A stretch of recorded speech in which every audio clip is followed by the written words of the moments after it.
Okay, so what does it take to implement the standard library? Well, uh, we uh, we need to be able to read and understand text like this, which is called standardese.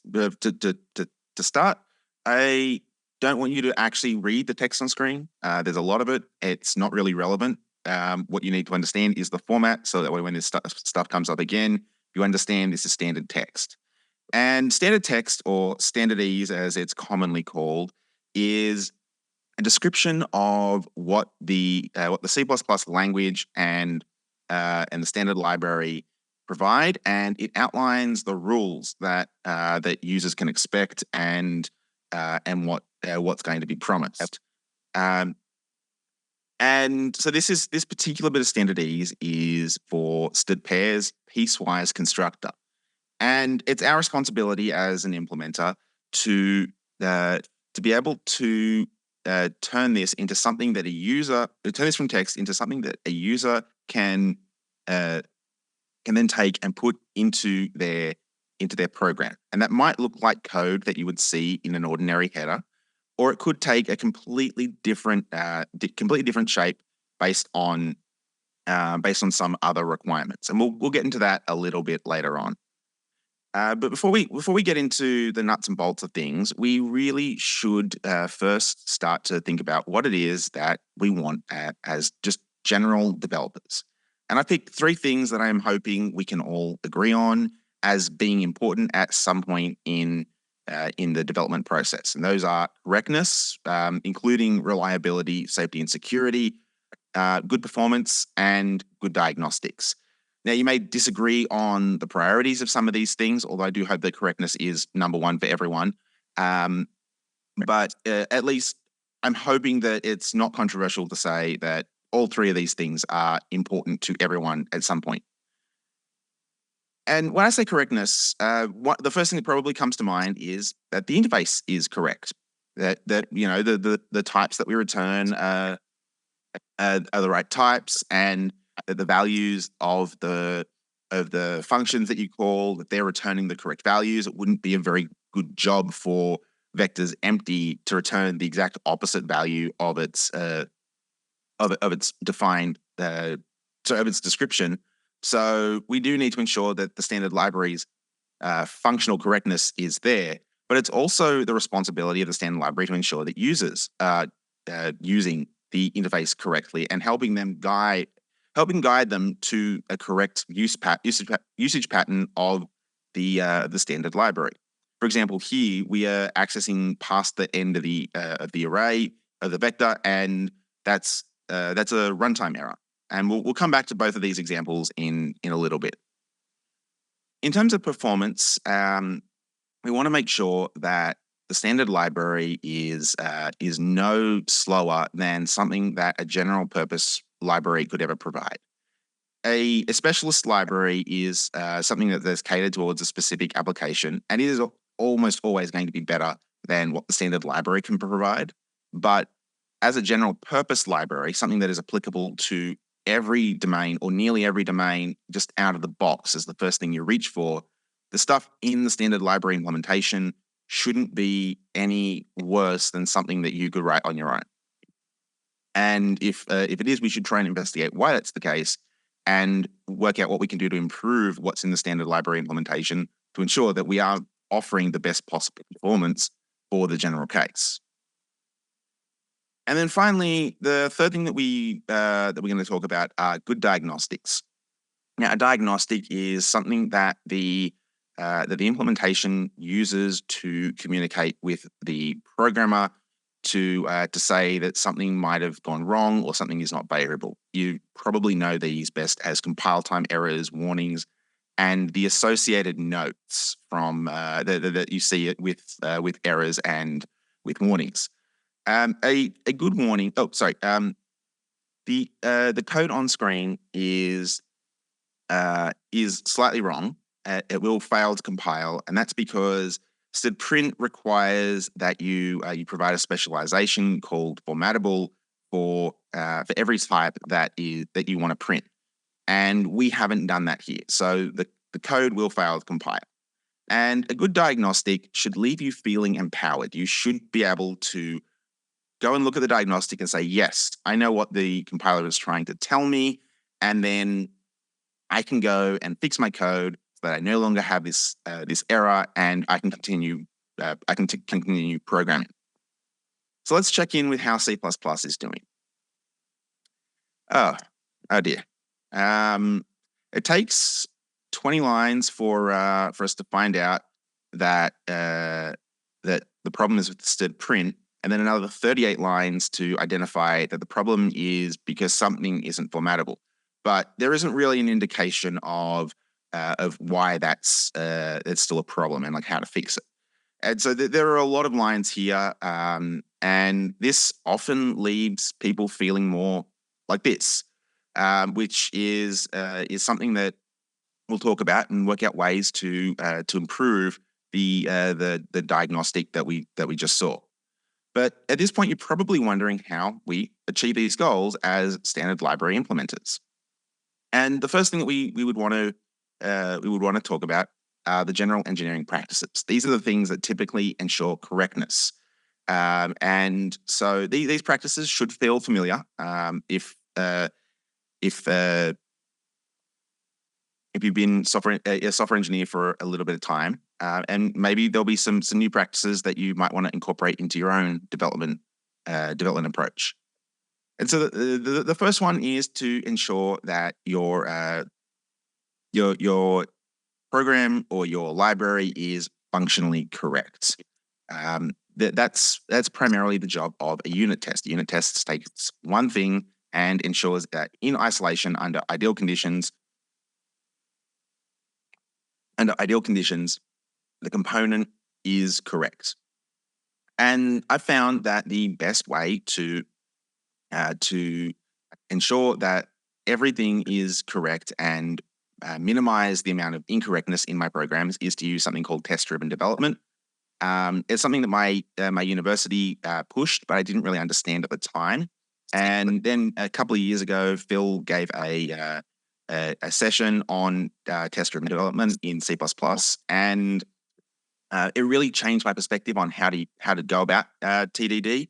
And it's now something that I actually encourage my own students when I do teaching to use. That way, they can maximize their chances of getting 100% in their assignments. And so I've provided a link to how you folks can learn about TDD if you're not familiar with it, or how to make it more fun if you are familiar with it but don't quite find it to be something that impedes your development process, because it definitely is something that should be enjoyable to do. And if you are doing it in Phil's way, then it's something that I can recommend as being an enjoyable process. On the other side, I have a recommendation called All Your Tests Are Terrible, Tales from the Trenches by Titus Winters and Hiram Wright. This talk is a very different flavor of how to write tests to the test-driven development stuff. It's much more general and talks about how to write tests, generally speaking, so that way you have robust tests that don't give you the wrong signal at the wrong time, or that they're not just suddenly not going to work and are somewhat flaky, because flaky tests are never a fun thing to deal with. The standard library does have its problem with unit tests, and that is that we can't rely on a popular framework such as Catch2, because Catch2 depends on the standard library, and it doesn't really work out well if you are trying to test that std string is correct when the library that you're using to test std string depends on std string. If there is a chance that something could go wrong in the process and something may not get reported, or the test might actually become flaky, or you may end up with some other problem. And even if you don't, there is still the lack of trust that this problem may happen one day. And so Catch2 is great for user programs, but unfortunately, we need to either roll our own test framework that doesn't depend on the C++ standard library at all, or move to something like using just plain asserts. I find plain asserts to be a little bit of an impedance to test-driven development. It doesn't stop it, but it does make it a lot more of an atomic process than being able to do a few things in batch that are all associated with a particular one change to functional correctness. libstd C++, I believe, has a bit more of a fancy thing, but libc++ and MSVC's STL both employ the assert mechanism, which is very simple, and we know it's correct, and that is one of the reasons why we've stuck with it for so long. Now, I've talked about interface correctness for a little bit, but I did mention earlier that we also want to make sure that users are using our interfaces correctly, and that they're being guided to the correct usage of the program. And that is on the slide. We have a vector that has 3 elements. We are trying to access an element that goes beyond the bounds of the vector, and that is a problem. That's undefined, and it's a bad form of undefined behavior. So we do have an issue here. The problem is that if you just build your program and run it, you may not find out anything until it's too late. You may end up with some corrupted memory, or just a bogus value, or a program crash with a horrible experience on trying to track it down. But if we use address sanitizer, then we can provide an experience for the developer to get a runtime diagnostic that says, "Hey, this is the problem, and this is why. This is where you went wrong." Now, unlike with regular arrays or std array, or if you put things on the free store manually, std vector doesn't necessarily cause address sanitizer to give a diagnostic. It's not guaranteed that that this particular bit of code will cause the diagnostic that we see here. And the reason for this is because address sanitizer works on an entire region of memory, and vector reserves an entire region of memory. And so the amount of memory that was reserved may actually be larger than accessing this element. So as far as address sanitizer is concerned, this was an okay operation. If the number was much bigger, say 10,000, then maybe it would complain. So what the standard library implementers need to do is teach address sanitizer to understand where the vector is currently at, and then say, and if someone tries to access memory past this point, then that's the same as actually accessing something that you would already consider to be a bad memory access. And this typically means that you need to build the entire program with address sanitizer. With libc++ and MSVC's STL, you just turn on address sanitizer, and if you haven't built with address sanitizer for everything, there is a way of opting out. With libstd C++, which is the GNU version, you need to turn on an extra macro and actually opt into this, and that's just a way of reminding you to build everything with this with address sanitizer rather than 1 or 2 components, because that will produce some false positives. Now, I've given the impression that it is our job to identify your mistakes as often as we can, because that is how we that is how we go about ensuring that your programs are correct, and that is a responsibility of a standard library implementer. Sometimes address sanitizer just isn't able to detect things. For example, dereferencing an empty optional isn't something that address sanitizer knows how to do.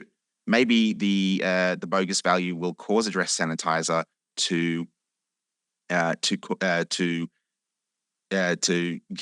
give some output, but for some things that is not the case. For example, dereferencing an optional of int that's empty will, at least from what I have been able to discern, never give an address sanitizer error, and at least using Clang seems to always return 0.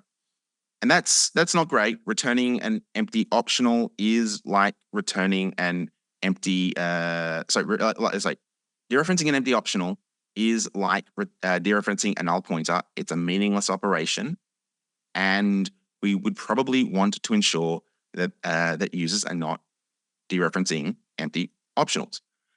So the way in which we can do that is to ensure that we have some amount of precondition checking and, where appropriate, post-condition checking. And the code that we have here is the dereference operator from libc++, which has what we call a hardened mode. And that's basically a special assert that tells you what the problem was when you don't meet the preconditions. And then it terminates the program to ensure that you go and fix the error, because if it was just a warning, then it may accidentally get missed. And this is a pretty important thing to go and fix. There are different ways to enable these sorts of checks on the various implementations. So once the slides are made available, you'll be able to click through on the links that I provided, so that you can work out how to turn these on and harden your builds, so that way your invariants are being checked ahead of time. Now we're going to take a slight pivot, and this is an example of some code that was in a large code base for quite a while, and it worked for these users for quite some time.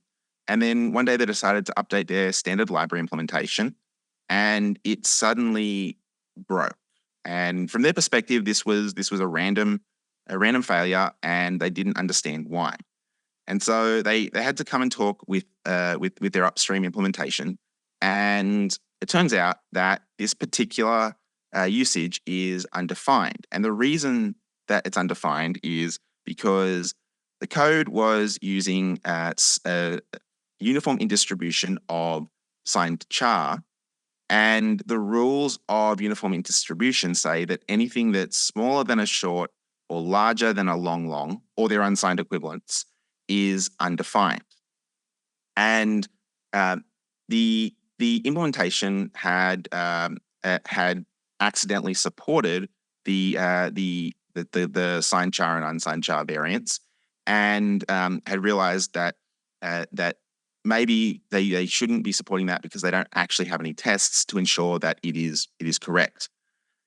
And we often associate undefined behavior with badness, and while that is often the correct conclusion for things, like, for example, dereferencing a null optional or a null pointer is a meaningless operation, and that is a bad thing to do. But the standard defines undefined behavior as behavior for which this document imposes no requirements. It doesn't say that the program is going to be wrong or needs to be given a diagnostic. It just says that there are no requirements in the standard for the implementation to follow. And that means that the implementation has broad license to decide if something is going to be a valid operation or an invalid operation.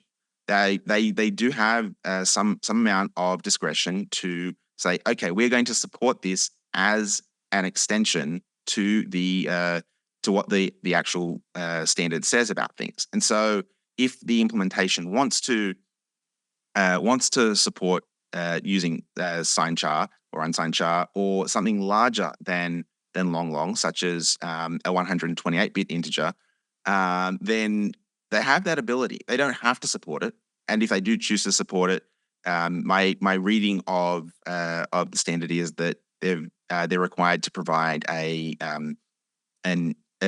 some sort of documentation to say, hey, we are supporting this as an extension, but it doesn't necessarily mean that it's bad. And so there was a little bit of back and forth, and I do believe that implementation did end up supporting the feature as an extension for specifically signed char and unsigned char, but not char. And this story is a precursor to the idea of Hiram's law. And Hiram's law is effectively an observation of how large systems work when there are multiple actors involved, and really it comes down to if you put a sign in front of a hot stove that says "caution hot," eventually someone is going to miss that sign and touch the hot stove. There is also a visual representation that I like, which is a sign that says "no birds" and then a bird standing on the sign. Um, but the idea of Hiram's law is observed over large systems, and it is an eventuality of large engineering projects. And so, while all software systems should be trying to prevent accidental misuse that ends up becoming legitimate, um, we do need to have some amount of tooling to at least help us mitigate the inevitability for Hiram's law. Before we get to that, though, we do need to address that Hiram's law does happen, and for standard library implementers, it happens regularly enough that we need to have plans in place. And the plan that there are a couple of plans, such as not dealing with it, just saying, okay, we've made the change and we are moving on. The second approach is to roll the change back and then never apply it again. And then the third one is sort of in the middle, which is that we're going to make the change, but we're going to let you know, we're going to roll the change back for a little bit. And we're going to let you know that we're going to do it at a future date. You have an amount of time to fix this, and then we will move forward with the change. And I do like that one because it except in some very extreme circumstances, it gives people a chance to transition from what they're currently doing, which has been deemed misuse, to something that is actually quite helpful. And so, one way that we can try and get ahead of the Hiram's law issue is to do a special kind of testing that simulates user input. This is called fuzzing. And fuzzing works by just generating random data, and then we work with it. The code that I'm showing right now is from the libc++ fuzz corpus, and it basically accepts some randomly generated data that will then be sorted, and then we check that the sort worked correctly. Fuzzing is an incredible way of detecting these sorts of problems. Another way that we can catch these sorts of issues is to just build everything.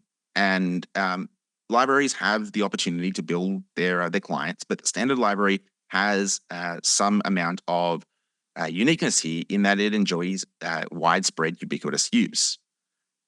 And that means that we can just build all the packages on an operating system and see what breaks. And so I provided a couple of ideas of which operating systems work with which implementations. For Gentoo, you can use libc++ and libstd++, but libc++ does have some known issues. So if you wanted to do that, then you would need to take note of which projects are already breaking, so that way you can disregard those as not interesting breaks. But the idea here is to get ahead of the game and see who's broken early before your release, inform them that something is going to change, and see if they can take steps to make the change ahead of time.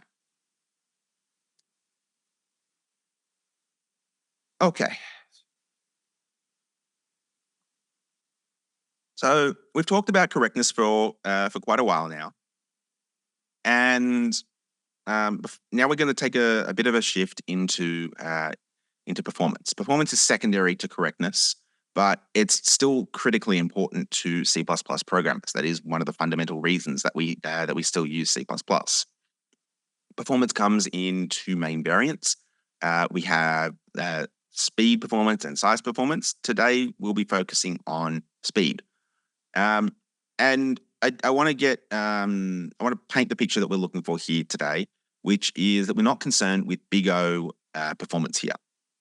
That we'll assume that has already been done, and we want to make an already incredibly theoretically fast algorithm even faster again. And in order to do that, we need to really, really understand the use patterns of our library ahead of time. We need to know what it is that we are looking for. And profilers are an incredibly important tool here. We as people are just generally not good at working out what parts of the code are the hotspots, but tooling is able to actually pinpoint this and provide us with a report that we can then interpret and say, hey, okay, it looks like this time is being spent the most in this section, so maybe we should optimize this particular section over the code that's over here that looks scary. And once you've made that change, you need to benchmark it. You need to benchmark the case before you made the change, and then the experiment you've done after the change, so that way you can see the whether or not implementing this is going to have some amount of impact, and whether or not it should be reviewed by other people, or if the code that's there is already okay. And then finally, you do need to ensure that the right compiler optimizations are turned on. Sometimes profiling will not catch the full story unless you have those optimizations enabled, and the benchmarks may just not reveal all the story until those are enabled. So let's do a case study, and we'll look at std_vector, because this is something that enjoys a lot of widespread usage. It's the default container type, and its implementation is at a theoretical level quite easy to understand. Now, if you took a C++ 101 course, then you probably implemented a type of vector once you got to templates and were starting to learn about memory management. And it might have looked something like this, where you have a pointer and then some size and a capacity. And this is great for a C++ 101 course, but it's not quite to the standard spec. The standard has a little bit more to it, in that it has this thing called an allocator, which is responsible for the algorithm that reserves memory and hands new memory to the vector. It also has a bit of license over what kind of pointer is used, and then it also is responsible for doing the construction and destruction of the objects themselves. And so we would want to make a few changes to ensure that we are meeting these requirements. Now, if you look at the definition upstream, you'll notice that there are, it doesn't matter which upstream project, they all do the same thing, at least at the time of recording, and that is that they have, rather than having a pointer and then two sizes, one for size and one for capacity, they have 3 pointers: one that points to the beginning of the vector, one that points to where the next element will be inserted, and then a pointer to the one past the end of the entire region of memory that's been allocated. And then once capacity and end are equal, more memory is reserved. But this is different to this particular implementation. And if you suspect that maybe this particular vector will yield better results than the current upstream one, you would need to come to the implementation that you're wanting to provide the change to, and show off some benchmarks that contrast the current implementation against the change that you have made. Because without the evidence that we are going to see a performance improvement, we don't really have any grounds to implement this in a different way. Writing a benchmark is a bit of an art, but the idea of conducting a benchmark experiment process and trying to work out what it is that you that you should be implementing and the numbers that you should be following is really just science. You are following the evidence and drawing conclusions based on the evidence that you are observing. And there are a couple of benchmark types that you can employ. The first is micro benchmarks. They're sort of like unit tests, in that they check things under an atomic sort of way, where you can just check that size is runs in a certain amount of time, and contrast that against you can contrast returning just the size from the change that you've made, or against the way in which it's currently done upstream, which is to return end minus begin. But that works under ideal conditions, and so they don't paint the full picture. They're really a great way of identifying signal. Is this thing potentially interesting? But they are also quite ideal conditions, and you may have some amount of noise, or including no noise at all, which is not how things work in the real world. So we also need to have macro benchmarks. And a macro benchmark is sort of like an integration test.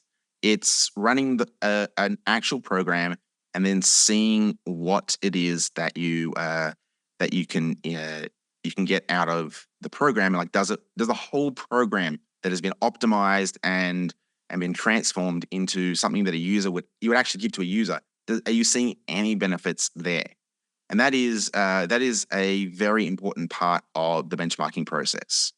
I have recently learned that not only are benchmarks influenced by link time optimization, but they're also strongly influenced by profile-guided optimization, because the way profile-guided optimization works is that you build the program with some amount of instrumentation, run it under a common use case, and then it will generate some amount of profile data that you then take back to the compiler and rebuild the program, and it will then optimize based on the data that we captured in the real world. And that can have a significant impact on the benchmarks that you have been running. And it can turn a non-interesting benchmark, or something that says that that this isn't worth your time, to something that is actually worth pursuing further. And if you're going to try and put something in the standard library, just like you need to build the world and test that everything isn't broken, you need to benchmark more than one or two things. You need to ensure that you are going about and seeing a performance improvement, not in one or two cases, but in a broad variety of cases. And you might be thinking, these are all just general engineering practices. What does any of this have to do with implementing the C++ standard library? And what it has to do with implementing the standard library is that our processes are still general best practices. We are employing the engineering best practices of the industry. And I do a fair amount of LLVM outreach. I try to get people to start contributing to Clang or libc++. And I get the impression that people think it's kind of like climbing Mount Everest, which is the tallest mountain in the world. It's a very dangerous activity. And this I think is something that isn't quite an accurate picture. To implement things in the standard library, you do not need to be at the top of your game, and you do not need to be worried about extreme safety sort of requirements. Yes, you do need to be concerned about safety, but there are other people who will vet your code for those specific use cases. And so the way in which I describe being, if we were to continue using the hiking analogy, the way in which I describe implementing the standard library is more like trying to get to the top of Mount Kosciuszko, which is the tallest mountain on mainland Australia. It's more like a big hill. Yes, you can ski down it, but it's something that families regularly go from top to bottom. And there's even a defined path that you can see in this particular image, which I think is quite apt, because the standard library is defined in a specification, and that specification is sort of like a roadmap that describes what it is that you need to do. Like, it doesn't give you everything, but it is quite a roadmap, and so it's quite different to to the previous description where things were very high stakes. It's much lower stakes than I think a lot of people have been building it up to be.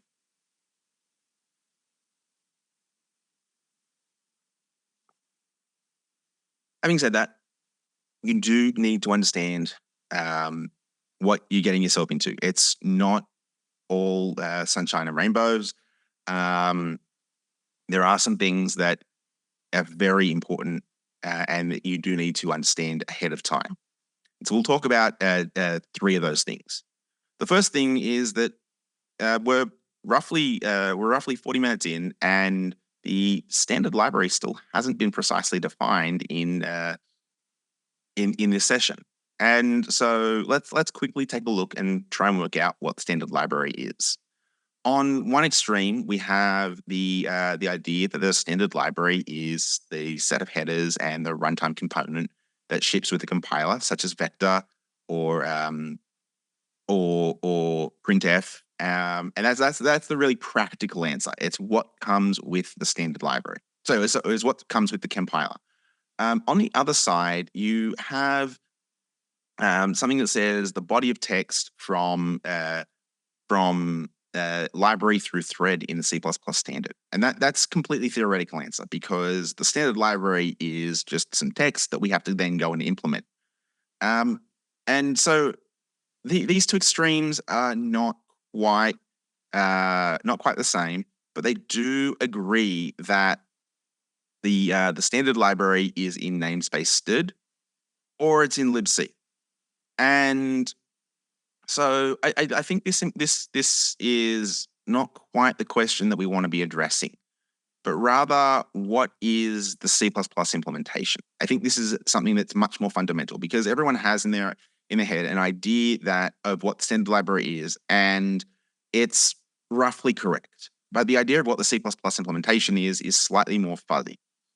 And so at its most simple level, we have the compiler, which produces a binary, and then the binary talks with some amount of runtime support. That's the most simple way of describing what the C++ implementation is. And that's an all right definition, but we need to make it a little bit more precise when we are thinking about being a standard library implementer.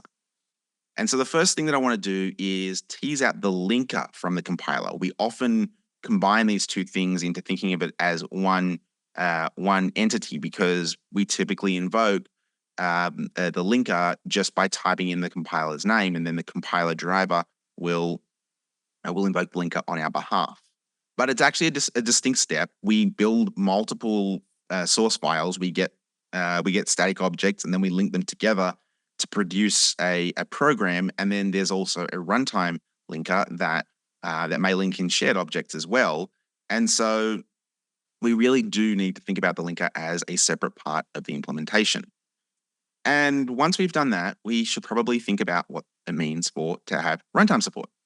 Now, runtime support is a collection of things that the C++ program will need to communicate with when it's running.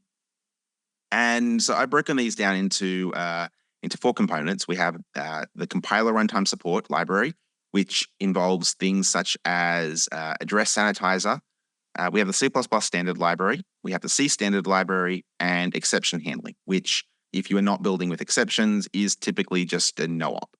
But the runtime support is much broader than this. It's just that these are the most interesting things for us to consider right now, because they're the things that are pretty much always going to be taken up by the linker whenever we build a program.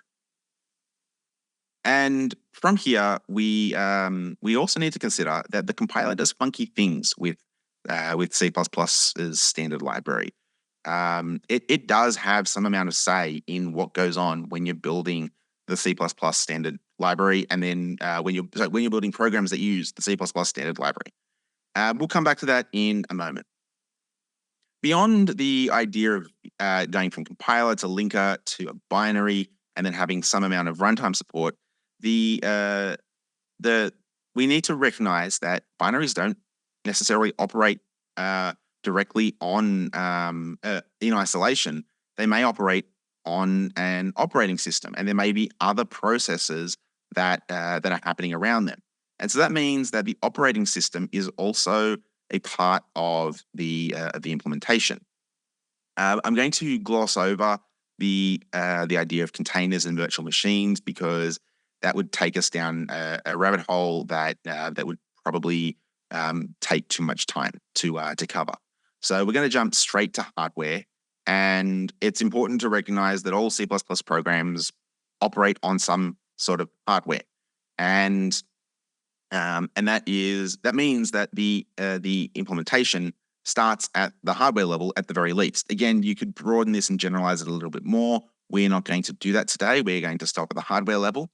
And this means together we need to visualize the implementation as something a little bit more holistic than just the compiler over here and the standard library over here, and they sometimes work together. We need to see it as a unified package that is an ecosystem working together so that your program can run.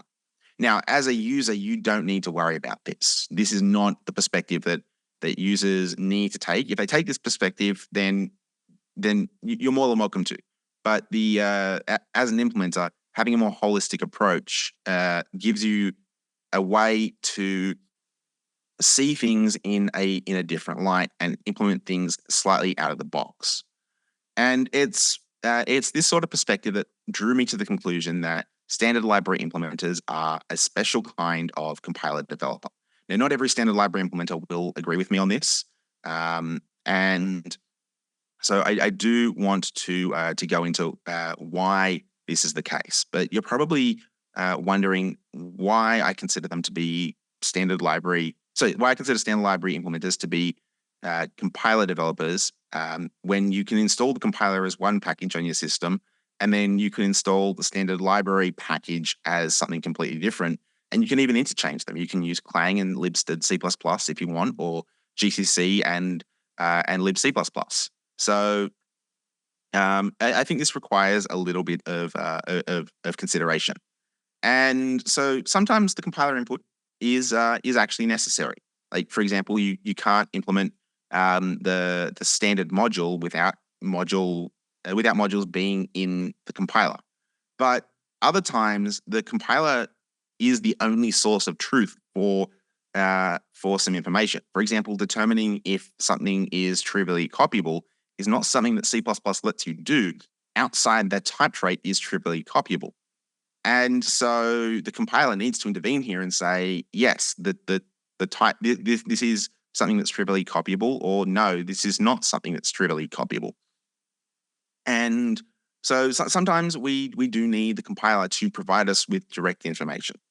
Sometimes it's just able to do a better job. It can do it more directly. It can produce less debug info. It can give better diagnostics. We'll cover a couple of these, but the one of the ones that really shines here is std-move, which is just ubiquitously used, and it produced some amount of debug info and caused people to step into it when they didn't really want to. So it was moved into Clang to eliminate all of that, because it's really just a static cast. Another one that's interesting is make integer sequence, which is something that would be horrible to implement in C++ code. So putting it in the compiler is a good way of reducing that. And now you may be wondering if just we should be implementing everything in the compiler. Like, why not stick vector in Clang? Like, surely that's going to be better. And the answer to that is no. We should still keep things in as much C++ code as possible. The majority of things are optimally implemented in C++ code. Putting things in the compiler is an order of magnitude, at the very least, harder than implementing something in C++ directly. And so things really should only go into the compiler if you have a clear if you can clearly demonstrate the benefits will be better than implementing it in C++ code. And we'll also talk about, the development practices in a little bit, and when you should consider putting things that are in C++ code into the compiler. Now, I mentioned a little bit ago that you need to understand what you're getting yourself into. And the next thing that you need to understand is that you don't use C++ reference when you are a standard library implementer. Now, I understand this is probably a bit of a shock, and I do want to clarify that you still continue to use CPP reference for non-standard library and non-compiler implementing stuff. Like if you're working on a standard library, so if you're not working on the standard library, you don't need to disregard CPP reference. CPP reference is an interpretation of the standard, and it's also a resource for introducing people to a new C++ feature. And that means that that because it's an interpretation, there might be mistakes. Because it's an interpretation for introducing people to a feature, there might be omissions just for learning purposes. Not everything that's in the standard is necessarily useful to non-implementers. And so the way in which I describe this to people is that if you are basing your implementation off CPP reference, then it's kind of like a photocopy of a photocopy, and that can lead to more omissions in the implementation that then mean that the implementation is not to spec. And we'll go through two particular exercises just to kind of illustrate the point. So the very first slide of the keynote was about pairs piecewise constructor, and this is the pair piecewise constructor as it is on CPP reference. And again, you don't need to read this. It's just here for illustrative purposes. And now we're going to contrast this against the standards definition of std pair. And this time I do want you to read just the highlighted bit, which is that it has this thing where it says mandates is constructible V of the first type with the arguments that would be passed to the tuple. And then it says the same thing with for T2 and args2. And this word mandates, which is in italics, has special meaning when used in the standard. And that means that the program needs to be deemed ill-formed. Ill-formed means not a valid program. And that's a very important thing. But if you were to implement this based off the CPP reference definition, you would end up with a slight divergence. And the divergence in this case is that you would, on lines 2 and 3 in the CPP reference example, have a requires clause where we have is constructible T1 and T2. And then online, but if we look at the standardies on, the implementation based off the standardies at the bottom, we see that there's 2 static asserts. And you might be thinking, okay, but doesn't the first one still deem this as an invalid program if we're passing in something that isn't constructible? And the answer is yes. Yes, it is. The problem is the way in which it goes about doing that. The first one is what's called a constraint, and that means that it's not participating in overload resolution. Whereas the second one, it still is participating in overload resolution. And that means that the answer to this particular static assert will change based on whether you've implemented it using a requires clause or using a static assert. If you're using a requires clause, this static assert will fail. But if you're implementing it using static asserts, then I just realized static assert is probably been said too many times. If you're implementing it using the static asserts in the standard in your implementation, then this static assert will succeed. It will actually say yes. And so because of backwards compatibility reasons, we need to continue using static asserts even though requires clauses have been made available. And So if you're implementing your own pair in your own time, this is probably not an issue, but it does matter for the standard library. And the reason that you know to use static assert over requires from reading the standard is because the word mandates is there, and mandates tells you not to use requires expressions and requires clauses. Sorry, not requires expressions, requires clauses, which was omitted from the CPP reference one. Now you might be thinking, okay, but Christopher, this is for an esoteric pair constructor. It probably hasn't had a lot of traffic. Maybe it's not particularly watched enough, and it's not like it's a vector or anything. Unfortunately, vector also has this problem. And so this is the definition of vectors. Vectors construct n elements constructor, and as it is on CPP reference, and it's very descriptive. It goes through everything that the implementation would provide for a user, but unfortunately, it misses out on the precondition. And these particular omissions are enough for me to not trust CPP reference when working on implementing a specific feature in the standard library. And the same goes for reviewing contributions. I'll often from newer members hear people say, I've taken a look at CPP reference and I've gotten this thing. And once that happens, I do need to go and check what CPP reference is saying and contrast it against what I've read in the standard, and do some amount of effort to ensure that that CPP reference is the interpretation there is actually correct. So it's best to stick with what's in the C++ working paper, or to go off the proposals that have been accepted by the standards committee for C++ next. Different people prefer different things. I like to go off the working paper because it gets the most errata in by default. Some people like to start with the papers and then go and apply the errata as a second commit that would be in the same pull request. Now, I do want to say CPP reference is still a great tool. Please continue using CPP reference or user code. And in fact, when you're not implementing something, as an implementer, you can still go and check CPP reference. It's very, very convenient. It's just when you are going and implementing a specific feature or reviewing the pull request for a specific feature that we want to stick with the standard.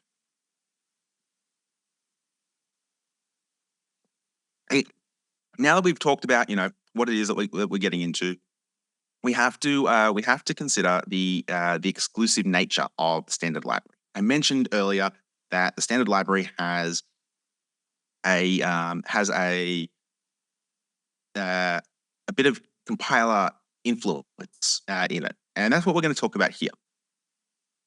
We talked about wanting good diagnostics, and this is the same print that failed at the very start of the keynote. And this is another implementation set of diagnostics. It's slightly smaller, which is nice, and it bubbles the actual problem right to the very top. You only have to read about 10 lines, and then you can disregard the rest. But because there's still so much volume, it will probably leave you feeling like this. I do want to clarify, though, that even though these diagnostics are not great, I'm grateful for them. And I'm grateful for them because these diagnostics are substantially better than this diagnostic. This diagnostic means that print is not in the standard library. And putting things in the compiler is an incredibly difficult thing. Again, it's at least one order of magnitude harder than writing things in C++. And so if you are spending your time in the compiler directly adding things, then you are potentially going to miss a release. And that means that users don't get the feature.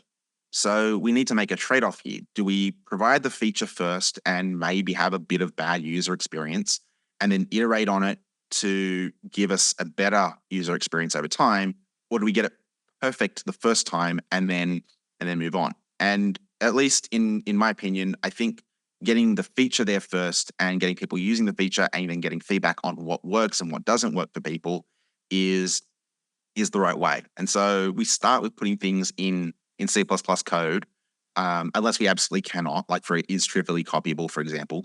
And then we look to the horizon and see if we can do better. And we have prior art for print specifically.